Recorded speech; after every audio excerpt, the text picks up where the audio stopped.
Now You Know BC is brought to you by your Pacific Toyota dealers. Explore our province in the all-electric BZ. Fast charging, long range, and ready for adventure.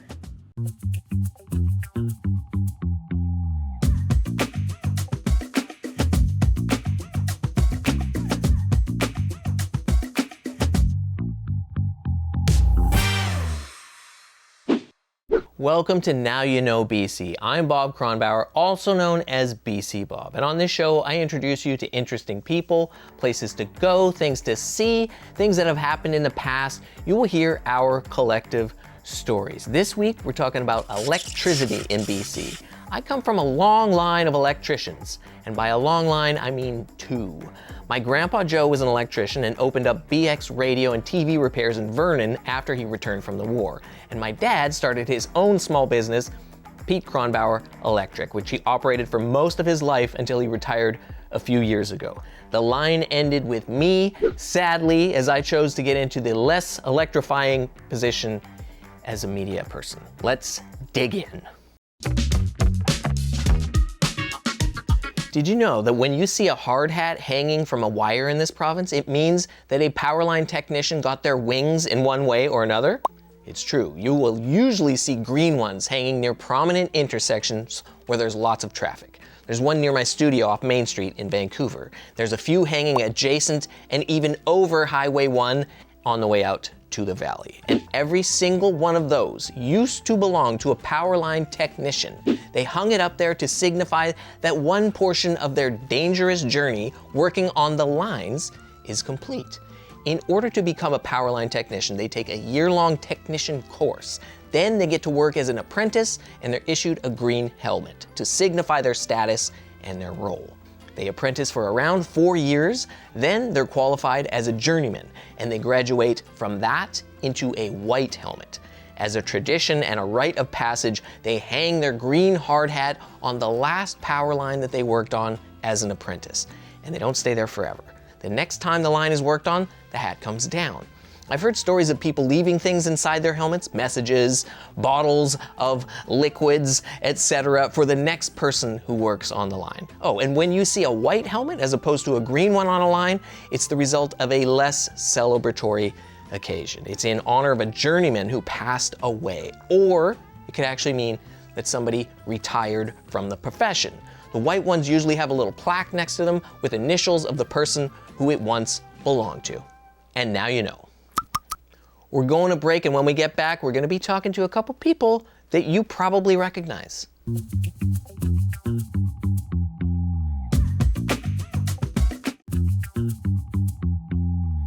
Welcome back to the show. My guests today are Jacqueline and Dave from BC Hydro. They're spokespeople. You know their faces, but you don't know their stories. Top 5 things for your emergency kit: water, non-perishable food, and a can opener. Flashlight, batteries, first aid kit, and a power bank to charge your phone. Welcome. Thank you for joining me. Thanks for having us. excited to be here. I think what most people don't know is that you guys are not actors. When I first saw you on my TV, I was like, okay, they've hired these actors. I've never seen these actors before. That's not the case. Not at all. We've both been at the company for a long time now, so we're just regular employees. Yeah, We're actually flattered that you thought we were professionals. I thought the quality of the acting might give away that we're new at this, but no, Yeah. we're real BC Hydro employees. Yeah, so you started in this role at BC Hydro in 2018. That's right. What were you doing before that? I've been at the company for 20 plus years. So I started in a group called Community Outreach. I saw an ad looking for people to come and talk to BC Hydro customers at community events about power smart and saving energy. And I just had my communications degree. I didn't want to move back into my parents' basement. And I said, I can do this. I can talk to people. And I just never left. Awesome. And then you ended up talking into camera. That's right. That's right. Yeah. Similar story over here, I think. Yeah. How did you start it? with Yeah, Hydro? for me, we actually got into Hydro in the same role, not at the same time. But I've told Dave this story. When I graduated university, I did my bachelor's in sciences. So at the time I was looking for work and there wasn't really anything in my field that was popping up or that was coming up. And then I saw the community outreach job post. And I looked at it and I was like, okay, this is more of a personality match than an educational one. Oh. And I thought, let's just go for it. Let's see where it leads me. And if it works out, then perhaps once I'm in the organization, I can find my way back to sciences or the environmental sector. So I got into communications, and some years passed and I was having fun. So I went back to school for communications, and then here we are. Awesome. And I never left. Cool. So, And you guys travel all around the province. Like, what is one of the best places you've been to? we've been kind of all over the place, and I have to credit this job with the ability of improving my BC geography. Yeah. Because before it, I probably wasn't great. We've been all over. We've been to Prince Rupert, Port Hardy, Wells, BC, Campbell River. There like a million more places, Revelstoke, Hudson's Hope. But one of my favorites actually has to be Port Hardy. A cute little coastal town. We had a really good time there. My favorite story from Port Hardy is actually we were walking down the street. We were going to go get dinner, and this big truck comes by. And generally, our interactions with the public are pretty positive. Yeah. Here and there's some tougher conversations that we have. Sure. And this huge truck with this big, strong-looking dude was driving by, and we were walking, and he comes barreling up the road. And then his window comes down hastily, and Dave and I kind of braced ourselves for like, oh my gosh, is he going to be mad at us? Is he going to dislike us? And he puts his window down and he sticks his arm out the window and goes, "You guys, I love you." And we just exhaled. Yeah. and breathed a sigh of relief. But then it was just like such a great interaction. It was just like Port Hardy was full of great people, and that was just kind of one example of it. And it's always like everywhere we go, the places are always fun, but we always meet really interesting people. That's the same with me. Yeah. Like, we do similar jobs, I think, just in that I go all around the province. I've been to Port Hardy. I had a similar experience there where I was there on Valentine's Day. Okay. I was in a store. A kid came up to me and randomly gave me a Valentine's Day card. And I was like, "Who's this? I don't work here." And they were like, "No, this is just for you. We're They're walking just around nice, town." right? Yeah, it's a great place. Yeah. What is your favorite part of the job aside from that? Like, it's a lot of work. I've been to Hydro's office, which is not far from the studio. You guys are not just smiling on camera all the time. What are the other parts of your job that you enjoy? Yeah, well, I think, like you said, we have a similar job in that we get to check out all kinds of different stuff all the time. So one minute we'll be kind of checking out the inner workings of one of our dams or generating facilities. The next day, we're at a small business checking out a solar array that they've installed. But I think for both of us, there's like BC Hydro, having been there for a long time, it's a big company. There's so much cool and innovative work that's happening there. We get to kind of try and help tell those stories. And for me, it's really satisfying to do that. Once you've been there a while, you sort of see all the ways that BC Hydro is kind of embedded in these communities or across the province. And it's nice to feel like we can contribute to that in some small way. We're not technical employees or electricians or power line technicians, but we can help kind of get those stories out there and get support for the people that are doing that kind of work within the company. So I love that part of the job. Awesome. For sure. Yeah, it's really nice talking to people that really have a passion and a need and a want to kind of electrify or have cleaner and greener operations or organizations.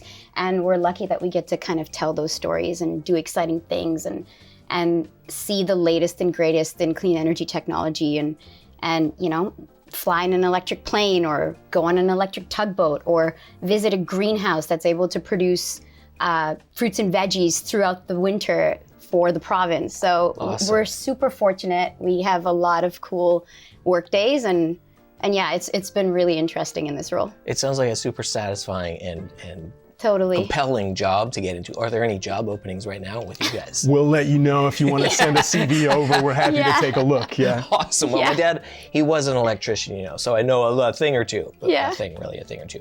What is something that you guys think people don't understand about electricity in British Columbia? Maybe a question you get all the time. We get so many questions ranging from like really complex stuff to kind of things that you think maybe people would know, like even in terms of how we make electricity in BC and how fortunate we are to have kind of this clean energy advantage based on our geography and where we are in the world.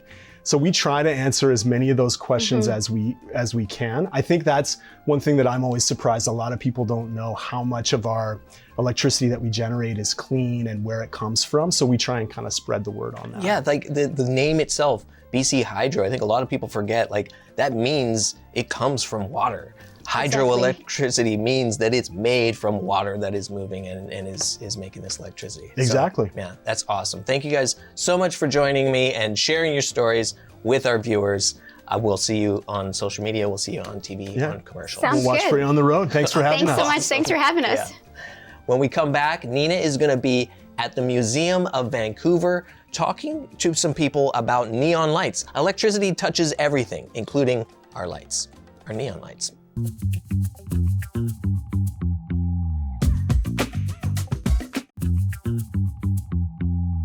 Welcome back. Nina is at the Museum of Vancouver talking to some people about neon signs. Nina. Did you know that Vancouver used to be considered the neon capital of North America? It's true. We're here at the Museum of Vancouver to talk to an expert about how Vancouver's neon shaped the city. Vancouver's unique relationship is that at one point it had more neon signs anywhere in the world outside of Shanghai and China. And by all estimates, we had at least one sign for every 20 residents in the late 1950s. How did Vancouver end up being a neon capital? I think the very simple reason is that we built a city in a rainforest, and there's nothing sexier than neon and rain. Because the color, the reflection off of the buildings, the glow of neon is quite seductive. But at the same time, it's an incredibly efficient light source. It's an incredibly long-lasting light source. I have neon tubes in my collection from the 1930s that still work. And so, how can both things be true? We have people who are calling it ugly and terrible and a sign of the bad times, and then we have you talking about how beautiful it is, and I think it's beautiful. I think a lot of people do. Like, how can both those things be true? Here in Vancouver, we had a councillor that stood up in council and actually said that neon causes prostitution and the litter problem. And so then neon gets an incredibly bad, unfortunate rap, and we start writing bylaws to limit the amount of signage, but at the same time, it was an anti-urban kind of pitch. And we start getting into that idea of we can't be a big, bright, bustling city. We need to be something different. But then everyone's talking about how dead downtown is and the whole meme of no fun city. Well, when you don't have light, color, and things to draw the eye, the streets can look incredibly boring. So some people may argue we could just replace the neon with LED signs. Yeah. What are your thoughts on that? You could probably hear my teeth grinding already. LED, I think, has its uses, but as a replacement for neon, no. There is something about the quality of light that a neon tube throws off, and that throw is the important aspect, is that there is a glow, a larger glow and a wash on the building, on the sidewalk, etc. A lot of the LED tends to be very, very focused and sharp and very intense, and it doesn't have the same softness and color range as well. And I've heard arguments that neon is expensive to keep lit. So what? No, neon is, this is the thing that blows me away, is that a neon tube, so we're standing in front of a television set here at the museum, good old-fashioned cathode ray tube. So when in the 60s and 70s you had instant-on TVs where your TV was just turned off but just drawing a little bit of power, a 4-foot neon tube drew less power than your television turned off. Neon is one of the most energy efficient light sources ever. And that's why it grew and was used, because it was long lasting, but really, really energy efficient. So what, did big LED come in? Where does this myth come from? I think it's that sort of idea of just sort of a neon tube is hooked up to a transformer and hooked up to the power source, and it looks like it's, it hums and it's alive in a way. And that's the other thing that my neon friends are all about. Neon's alive, LED is dead. But I think there's that sense of, oh, it's attached to stuff, whereas the LED is kind of invisible in terms of its insulation.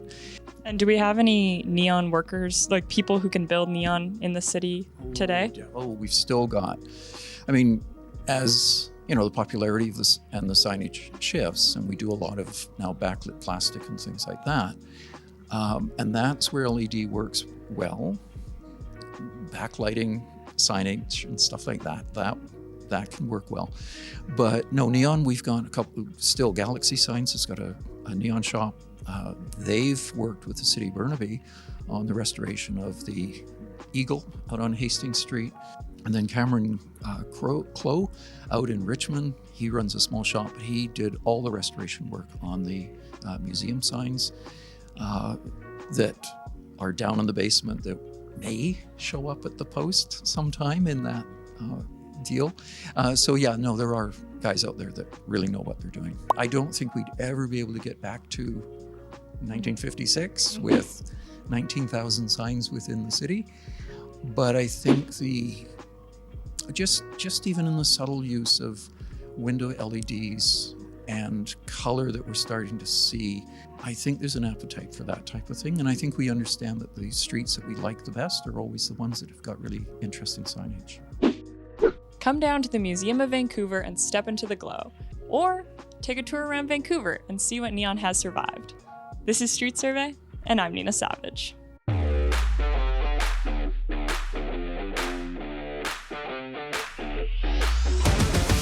We're going on a BC road trip to a couple different BC hydro dams.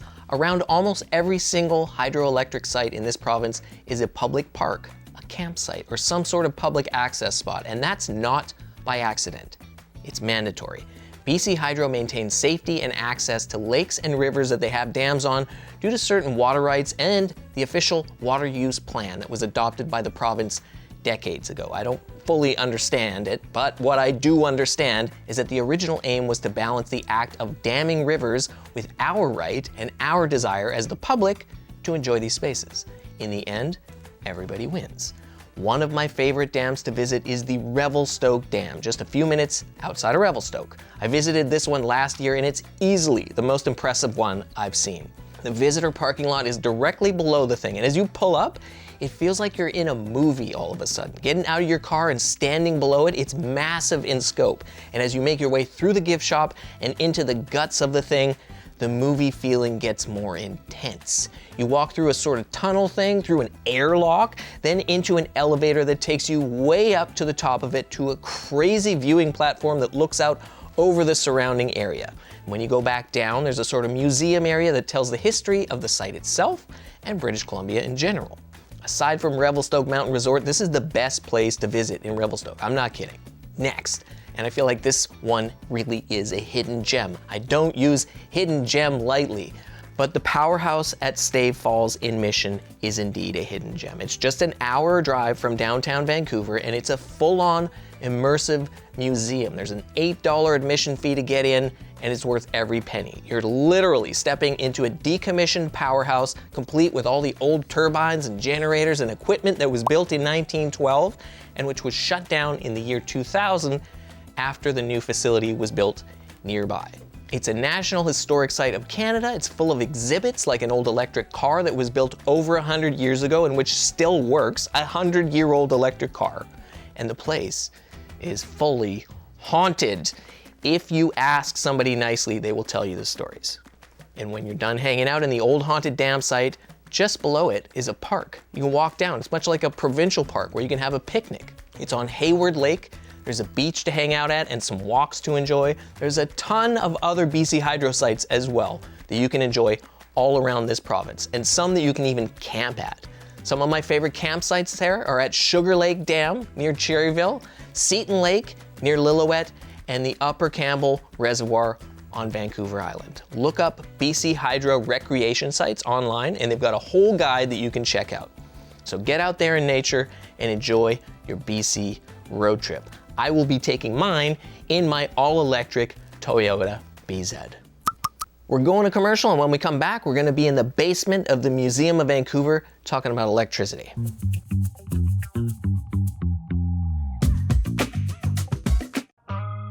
This piece of history is proudly supported by the Museum of Vancouver. Vancouver's story begins here. We're in my favorite place in Vancouver, the semi-dark basement of the Museum of Vancouver, also known as Collections Storage. And it is lit by electricity, which is magic. Our topic of today. Yes. It's what? We're going to talk about something that BC Electric called a modern box of magic, the electric refrigerator. Something that's interesting about electric refrigerators, they're so ubiquitous in our day-to-day life that there's actually a fair amount of selling on the idea that people had to go through in the 20s and 30s in BC. And these BC Electric pamphlets really try to sell people on the idea of having an electric refrigerator, or as it calls it, a refrigi, in their home. Because before this, people often had an ice box. So they'd get a large block of ice delivered that they'd put into a cabinet, and that would be their refrigeration tool in Just their a big home. block of ice and you would buy that. Big block of ice sitting in a cabinet. You'd keep your perishables, your milks, your meats in there, but it wouldn't be nearly as consistent in keeping things cold as a refrigerator. And so we were selling people on, the electric company was selling people on the idea of you should have electricity. Because it was not an insignificant investment. So here is a pamphlet from 1940. It has a Gibson refrigerator for sale for $159. That seems like a good deal. Converted with inflation, that's around $3,500 in 2026. Wow. So it's like modest used car territory for a lot of people. Yeah. And behind me, while not quite as old as 1940, is the oldest electric refrigerator in our collection. So this refrigerator was purchased in 1958 by the Siegler family. And it was such a big event in their household that they had a family photo taken with it the day they brought it in. Cool. And the interesting thing about this refrigerator, it was in operation for 40 years. It was purchased in 1958 and donated to MOV in 1998 and was in use the entire time and was donated to us in working condition. So it still works. We could plug the sucker in. It would still work. It's when the people say they don't build them like they used to, this refrigerator is an example of that. Well, can I climb in and let's see have a if look. I'll survive a nuclear blast? Wow, cool. As you can see, the door is extremely sturdy. The whole unit is a pretty heavy-duty piece of metal.